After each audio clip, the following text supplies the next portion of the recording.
जब ये विदेश में जाते हैं तो कहते हैं मैं बुद्ध के देश से आया हूं, मैं अंबेडकर के देश से आया हूं। और यहां पर भारत के अंदर बुद्ध के लोगों के खिलाफ इन्होंने युद्ध छेड़ रखा है। ये अगर 2024 में अपनी ताकत नहीं बनाई गई तो ये देश आने वाले समय में, जो लोग कहते हैं संविधान को बदल देंगे, हाँ ये संविधान को बदल सकते हैं। हम संविधान के रक्षक हैं इस देश के अंदर, क्योंकि संविधान में हम सब लोगों को आजादी का अधिकार मिला है। हम आज तक मांगते आए हैं कि हमको दे दीजिए, हमको दे दीजिए, कोई तुम्हें पावर देने वाला नहीं है। कौन संविधान बनाना चाहते हैं लोग? ये कौन सा षड्यंत्र करना चाहते हैं इस देश के अंदर? सब जगह दलितों की हत्या, मुस्लिमों की हत्या, महिलाओं की हत्या सब जगह हो रहा है। मगर हमारा, आप लोगों को लग रहा है कि नई नई हिंसा है। ये नई नई हिंसा नहीं है, ये बहुत पुरानी हिंसा है। ये लोग हिंसा के मास्टर है, मास्टर। ये जानते हैं कि हम लोगों ने लोगों के वादे पूरे नहीं किए हैं। हम लोगों को जवाब क्या देंगे? इस देश को क्या जवाब देंगे हम? इसलिए हिंसा कराओ, हिंसा में लोगों को बांट दीजिए, धर्म के नाम पर बांट दीजिए, जाति के नाम पर बांट दीजिए, क्षेत्र के नाम पर बांट दीजिए। ये लोग बांटने का काम करते हैं और बांटकर हम लोगों को छोटी छोटी ताकतों में ये खत्म करने का काम करते हैं। मैं बताना चाहता हूं कि हमारे साथी मुलायम ने अभी बोला कि लोगों ने ज़ॉम्बी पैदा कर दिए हैं। ट्रेन के अंदर एक आदमी जब गोली मारता है एक संप्रदाय के लोगों को, तो कहना भूल गए कि जो रक्षक हैं वही भक्षक बना दिए हैं। जब रक्षक जिनको हमारी सुरक्षा दी गई है, अगर इस देश के अंदर वही अगर सत्ता के पक्ष में खड़े हो जाएंगे तो फिर किससे उम्मीद करेंगे कि आपकी कोई हिंसा को खत्म करेगा? ये देश ऐसे हालातों में है कि अगर 2024 में इन लोगों को नहीं रोका गया, अगर 2024 में अपनी ताकत नहीं बनाई गई, तो ये देश आने वाले समय में, जो लोग कहते हैं संविधान को बदल देंगे, हाँ ये संविधान को बदल सकते हैं। आपने देखा इनका एक मिनिस्टर था अनंत कुमार हेगड़े, उन्होंने कहा कि we are here to destroy this, we are here to change the constitution of India.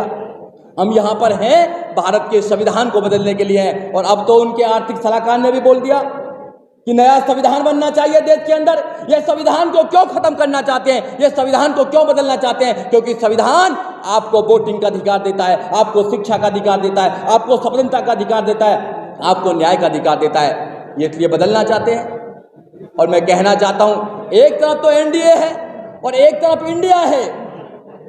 एक तरफ इंडिया है तो भारत के संविधान का आर्टिकल नंबर 1 क्या कहता है? India that is Bharat. और इस देश के बहुजन तो भारत में रहते हैं। जब तक आप भारत को नहीं मिलाएंगे, जब तक भारत को सम्मान नहीं करेंगे, जब तक भारत को अपने साथ नहीं मिलाएंगे, आप नहीं कर सकते, आप वॉयलेंस फ्री इंडिया नहीं कर सकते हैं। आप समझते हैं कि हमारी जो वोट है, या हम लोग तो वैसे ही आ जाएंगे जैसे आप लोगों ने हमारी वोटों को हमेशा से लेने का काम किया। हमको कभी मान सम्मान देने का काम नहीं किया, हमारी पीड़ा को देखने का काम नहीं किया। इस देश के अंदर हम लोग कैसे यहाँ से जन्म से लेकर मृत्यु तक कैसे सहन करते हैं, किसी ने इस बात पर कभी डिबेट करने की कोशिश नहीं करी। तो आज देख लीजिए आप देश के अंदर क्या हो रहा है। उन लोगों ने हमें बिखराव किया है, उन लोगों ने हमें नफरत के जाल में फंसा दिया है।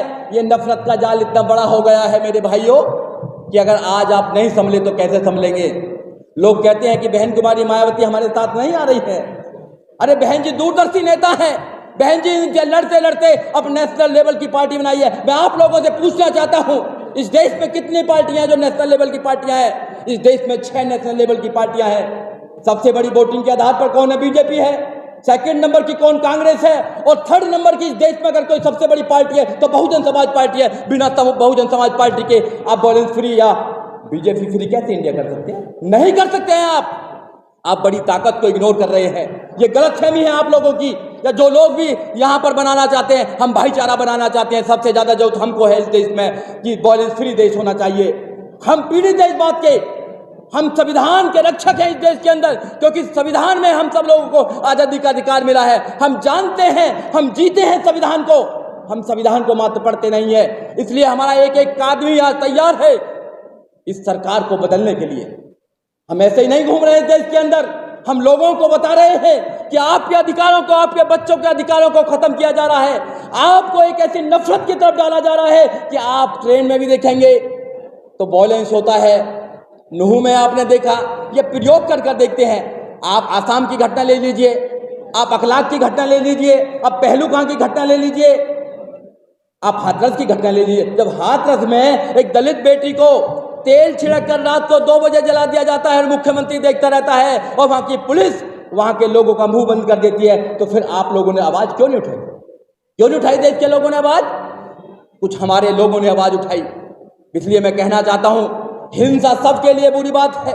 अभी पीपल साहब कह रहे थे हम बुद्ध के मानने वाले हैं, ये देश बुद्ध का है और बुद्ध के खिलाफ इन्होंने युद्ध छेड़ रखा है। इस देश में बुद्ध के खिलाफ युद्ध छेड़ रखा है। जब ये विदेश में जाते हैं तो कहते हैं मैं बुद्ध के देश से आया हूं, मैं अंबेडकर के देश से आया हूं, और यहां पर भारत के अंदर बुद्ध के लोगों के खिलाफ इन्होंने युद्ध छेड़ रखा है। ये समझना पड़ेगा आपको। ये एक पीढ़ी को गुलाम बनाने का जो षड्यंत्र है, ये दिन पे दिन आप लोगों के सारे अधिकारों को खत्म करते जा रहे हैं। और मेरे मुसलमान भाइयों, आप लोगों पर जो अत्याचार हो रहा है, अगर आपका एनआरसी हो, अगर इस देश में आपके ऊपर कोई जुर्म होता है तो बहुजन समाज अपना बाबा साहब डॉक्टर अम्बेडकर का संविधान और झंडा लेकर खड़ा होता है। नहीं होता तो बताइए आप लोग।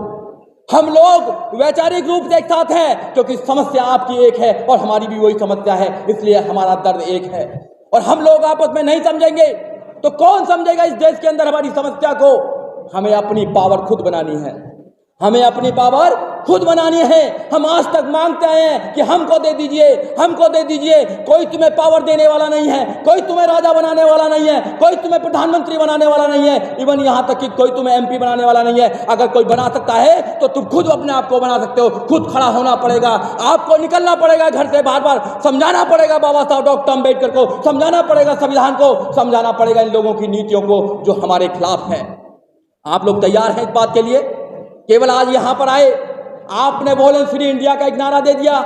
क्या आप 1 साल के लिए पूरे देश में जा जाकर आप लोगों को समझाने के लिए तैयार होंगे?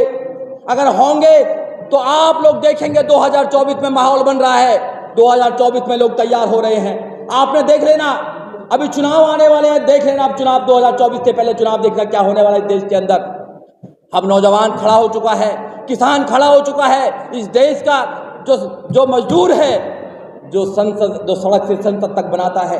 सुबह सुबह हमारे लोग देश की सफाई करते हैं, गटरों में उतरकर उनकी मौत हो जाती है। चंद्रयान पर भेज सकते हैं, यान भेजना भी अच्छी बात है, मगर गटर को साफ करने की मशीन नहीं बना सकते हैं। ये तुम्हारे खिलाफ षड्यंत्र है जो हजारों सालों से चला रहा है, आज भी चल रहे। जब इन लोगों को संविधान बनाने का या इन लोगों को कोई ग्रंथ बनाने का मौका मिला तो क्या कहते थे? एक पढ़ सकता है, एक लड़ सकता है, एक व्यापार कर सकता है और बहुत सारे लोग गुलामी करेंगे। मगर जब बाबा साहब डॉक्टर अम्बेडकर को देश का संविधान बनाने का मौका मिला तो उन्होंने कहा सब पढ़ सकते हैं, सब लड़ सकते हैं, सब व्यापार कर सकते हैं और सब सबकी सेवा कर सकते हैं। ऐसे विधान को खत्म करना चाहते हैं। फिर कौन सा विधान बनाना चाहते हैं लोग? ये कौन सा षड्यंत्र करना चाहते हैं इस देश के अंदर? अगर अब महिलाओं को आज़ादी की बात करी जाए, जैसे हमारी साथी ने कहा कि इस कोरम में एक महिला की कमी है और हमारी बहन को बुला के बोला, इस देश में महिलाओं की आज़ादी के लिए किसी ने काम किया है तो बाबा साहब डॉक्टर अम्बेडकर ने काम किया है। उनके खिलाफ कितना वॉयलेंस है। हम लोग नकारना चाहते हैं, जो लोग बहुजन शक्ति को नकारना चाहते हैं वो गलतफहमी में है। ये 2023 है मेरे भाई, ये 2023 है। नौजवान जाग चुका है, अब तुम्हारी बातों में आने वाला नहीं है। अगर सम्मान दोगे तो सम्मान मिलेगा, क्योंकि हम वॉयलेंस को जानते हैं, लड़ना भी हम जानते हैं, उसका इलाज भी हम जानते हैं। हम लड़ेंगे इन लोगों से और जब तक लड़ेंगे जब तक हमारे शरीर में खून का एक कतरा है, हम पीछे हटने वाले नहीं है। ना हम पहले पीछे हटे, हम नहीं हटे। इन्होंने जाति करी हम लोगों पर, आज भी जाति करते। गाँवों में बूचों के नाम पर मारा जाता है, बारात नहीं चढ़ने दी जाती है, लोगों को मोटरसाइकिल पर जाते हैं तो कत्ल कर दिया जाता है। हम झेलते हैं। जैसे मेरे भाई ने बोला अभी, मुलायम ने, अखबार देख लीजिए, अखबार मीडिया हेडलाइन देख लीजिए, सब जगह दलितों की हत्या, मुस्लिमों की हत्या, महिलाओं की हत्या, सब जगह हो रहा है। मगर हमारा देश, हमारे लोग खड़े नहीं हो पा रहे, घरों में है। तुम्हारे घर भी नहीं बचने वाले मेरे भाइयों, तुम्हारे घर भी नहीं बचने वाले हैं, क्योंकि इन लोगों ने मन बना लिया है कि फिर दोबारा तुमको गुलामी की बेड़ियों में ले जाना चाहते हैं लोग। जो आज़ादी आप लोगों को बड़ी मुश्किल से मिली है, जो वोटिंग का अधिकार आपको बड़ी मुश्किल से मिला, वैसे नहीं मिल गया वोटिंग का अधिकार। अब पढ़ना बाबा साहब डॉक्टर अम्बेडकर ने अपने 4-4 बच्चों की कुर्बानी दी है, वैसे ही वोटिंग का अधिकार नहीं मिल गया है। आप वॉयलेंस फ्री इंडिया चाहते हैं, 1 मिनट में वॉयलेंस फ्री इंडिया हो जाएगा। 2024 में आप सिर्फ वोटिंग के अधिकार का इस्तेमाल कर लीजिए, आप वोट डाल दीजिए और इन लोगों को सत्ता से बाहर कर दीजिए, इनका इंतजाम हो जाएगा। उसका एक ही रास्ता है, वो सत्ता है। सत्ता, सब कुछ निर्धारित सत्ता से होता है। आपके बच्चों की एजुकेशन, कहां से रोड निकलेगा, कहां कौन सा डिपार्टमेंट बनेगा, देश के अंदर जो भी हो रहा है, अगर तुम कुछ भी कर रहे हो वो सत्ता पर आधारित है। जब तुम सत्ता को परिवर्तन नहीं कर सकते तो तुम क्या कर सकते हो? घर में बैठकर अखबार पढ़ते रहना। अखबार पढ़ो घर में बैठकर, न्यूज देखिए घर में बैठकर। वॉयलेंस हो रहा है, वॉयलेंस हो रहा है। इधर से कुछ लोग लफंगे आ जाते हैं, उधर से कुछ लोग आ जाते हैं और देश को एक मैसेज देना चाहते हैं। क्या मैसेज देना चाहते हैं? धर्म के नाम पर देश को बांटना चाहते हैं।